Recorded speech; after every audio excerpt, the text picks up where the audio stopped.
Olá, meus queridos insanos, sejam muito bem-vindos a mais um Mental Drive. E hoje é dia de falar de cinema e psicologia. Tô aqui com meu amigo Lisver. E aí, Lisver, tudo bem? Tudo bem. O Lisver se apresenta pro pessoal, para eles entenderem um pouquinho do seu trabalho, da sua carreira, do que você faz.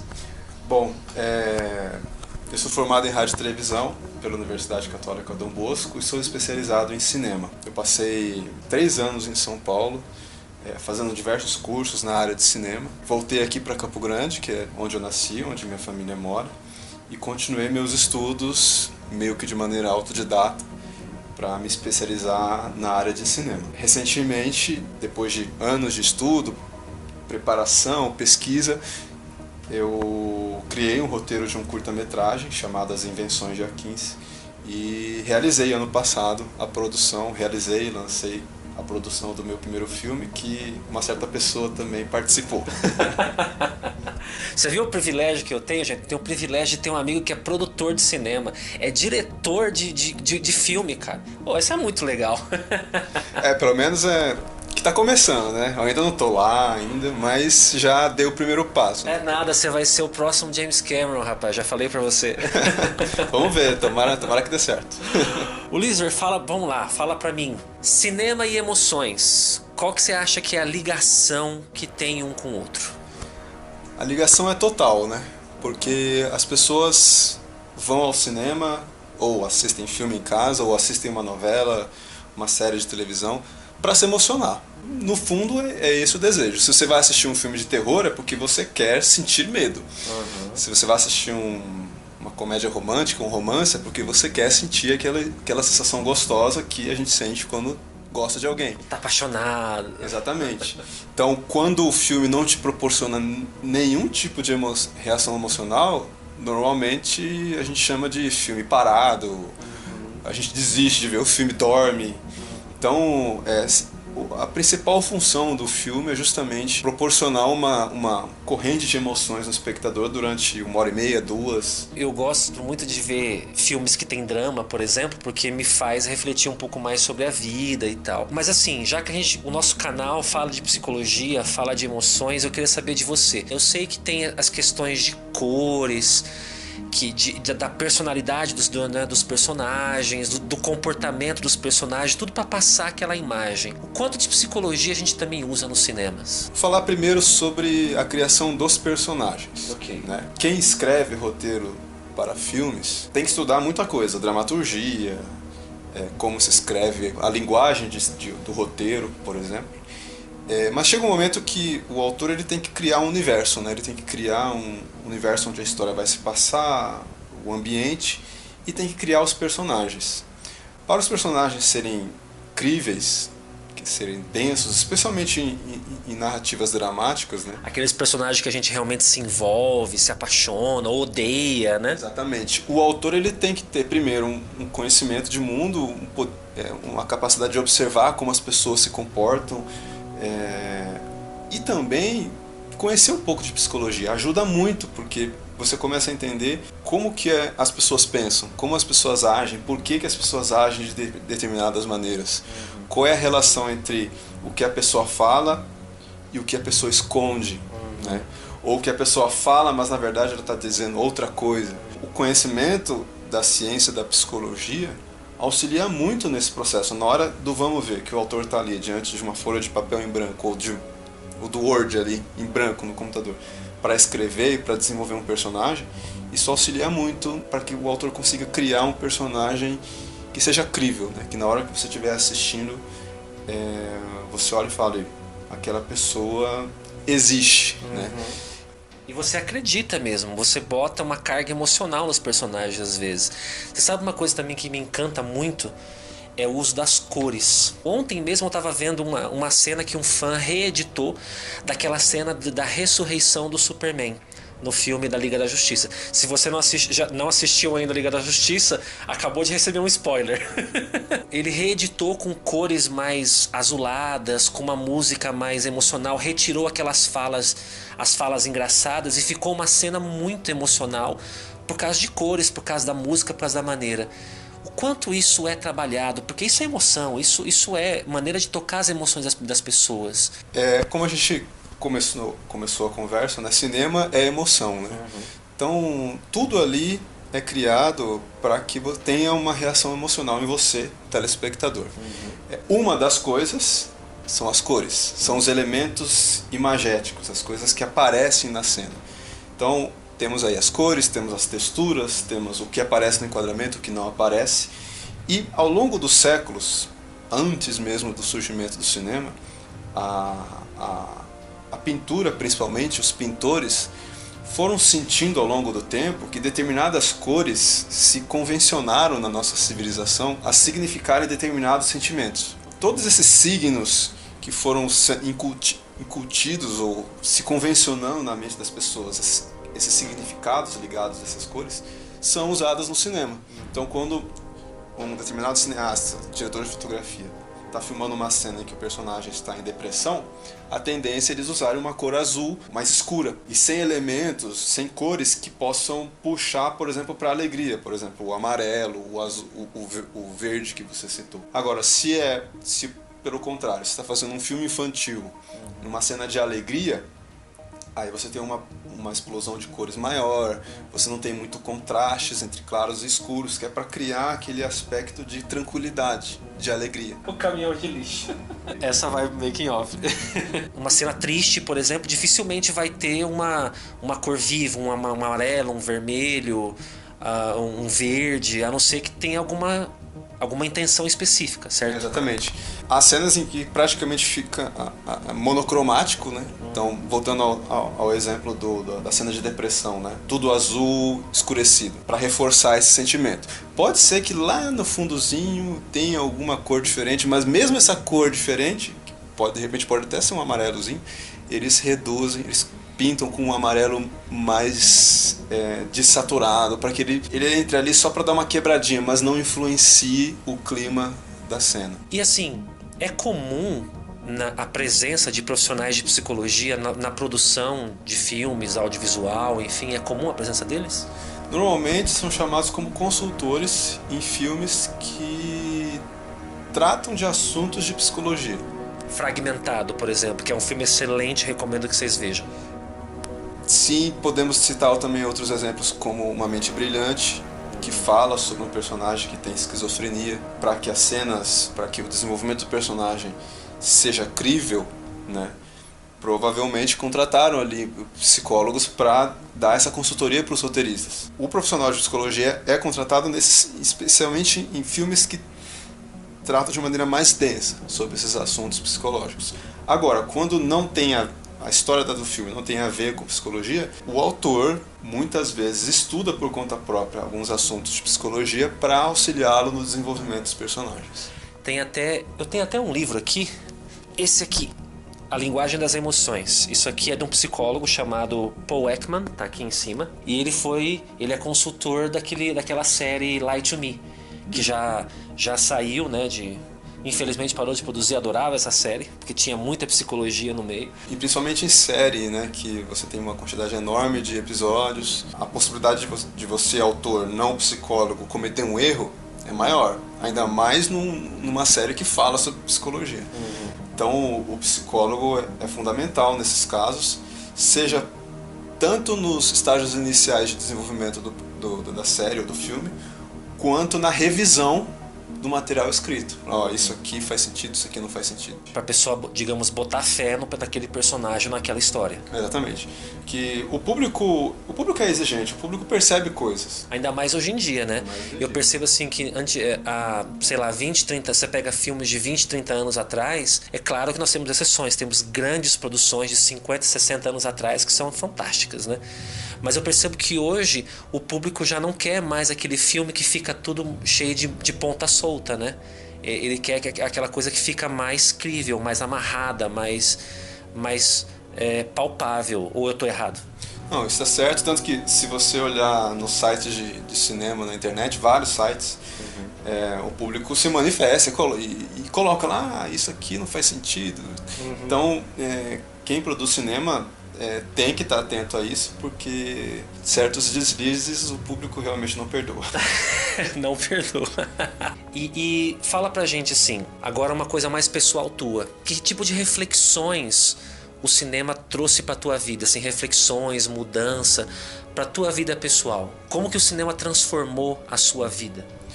Bom, eu comecei a gostar muito de cinema na infância, né? Então eu tive vários filmes que me marcaram, mas filmes pra garotada, né? Então, Indiana Jones, De Volta pro Futuro, Parque dos Dinossauros. Ah, mas aí até eu, cara. Quem não gosta desses filmes, né?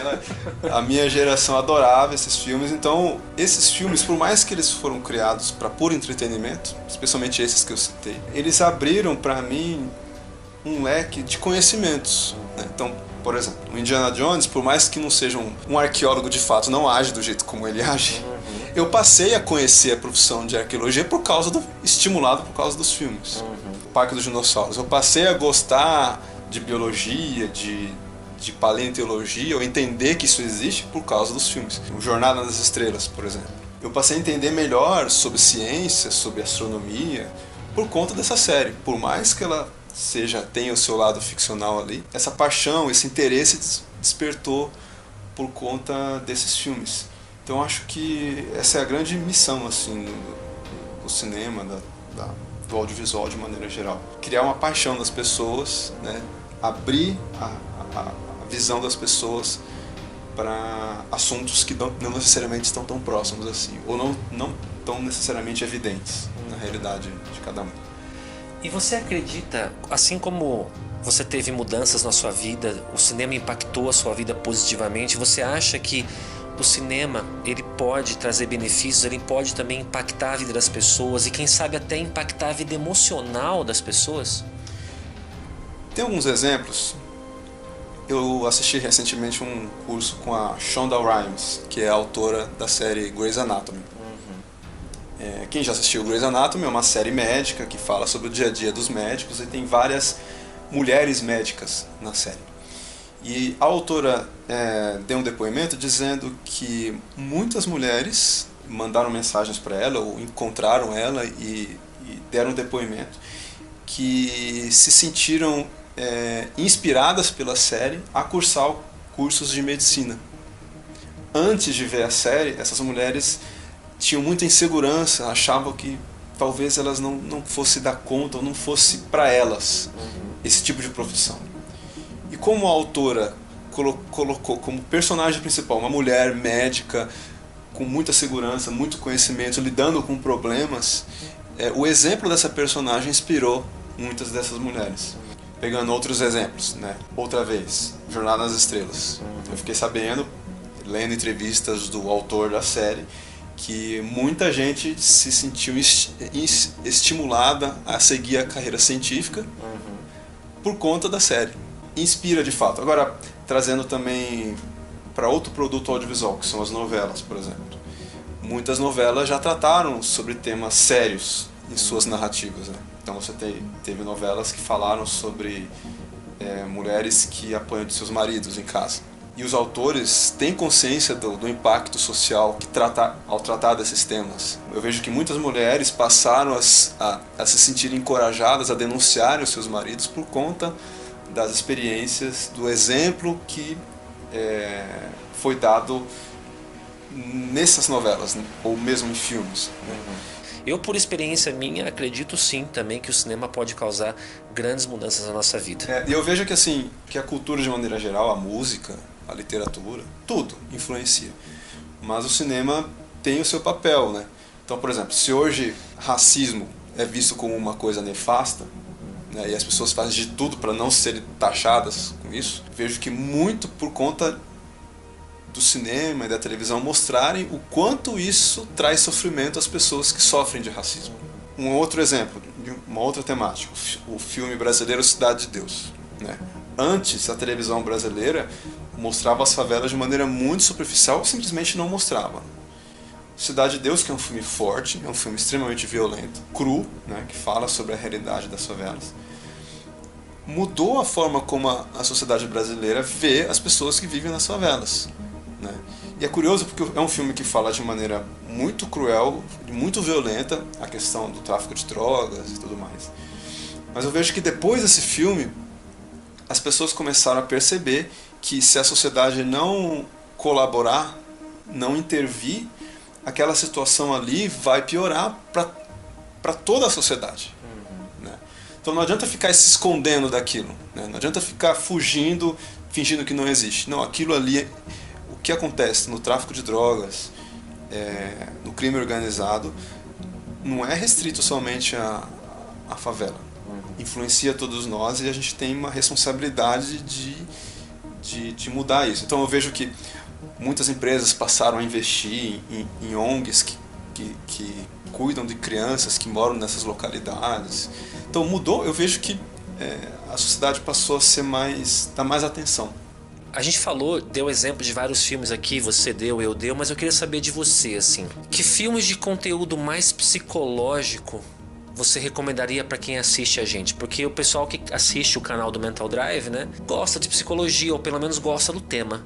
Bom, Uma Mente Brilhante conta a história de um matemático norte-americano. Ele era um gênio, professor universitário, que ao longo da sua vida, em um determinado momento, ele passou a sofrer com um problema de esquizofrenia. Um método perigoso, que é um filme de psicologia também, que conta a relação conflituosa entre Freud e Jung. É um filme que trata principalmente sobre a questão ética, né? Até que ponto você pode se envolver com o paciente. Um outro filme que se chama Nell, que conta a história de uma mulher que cresceu sozinha na floresta. Então ela não se comunica como a gente, ela tem um comportamento quase, na verdade, de uma criança, né? Uma mulher de 20 e poucos anos que se comporta como uma criança de 10. E aí um grupo de psicólogos encontra essa mulher morando sozinha numa cabana, numa floresta, e sensibilizados com a situação dela, eles tentam trazê-la para a civilização, ou criar uma maneira de salvá-la, né?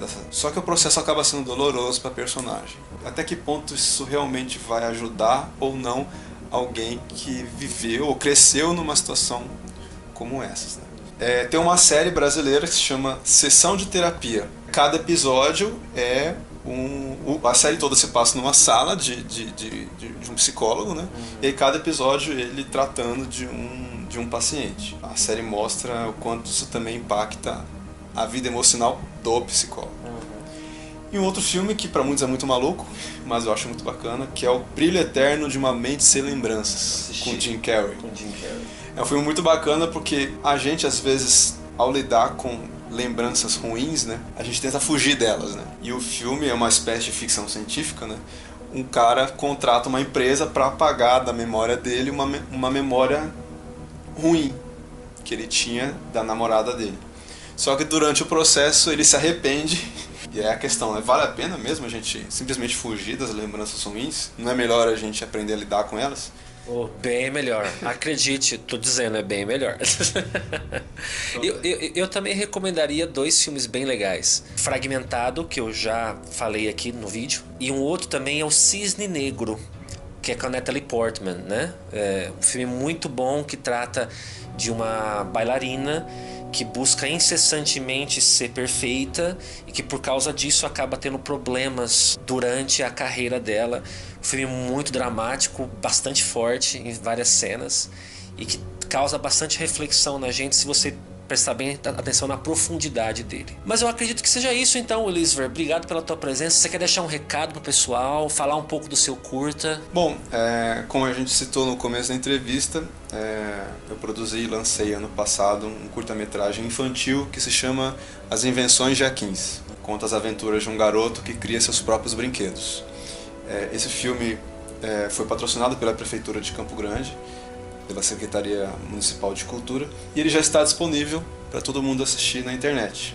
Então vocês podem acessar o site asinvençõesdeaquins.com.br. Creio que o Harrison vai colocar o link aqui embaixo. Sim, vou botar. O link está na descrição aí, tá? O site das Invenções de Aquins e também o link do curta, do filme, para vocês assistirem. É só clicar aqui nas decisões ou clica aqui no card também para assistir, que você vai assistir, beleza?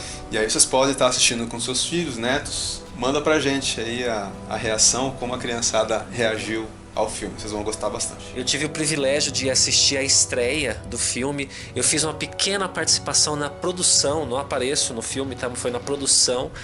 E foi bem legal, ele me convidou para assistir a estreia, foi bastante bacana e é uma produção muito legal, ótima para crianças.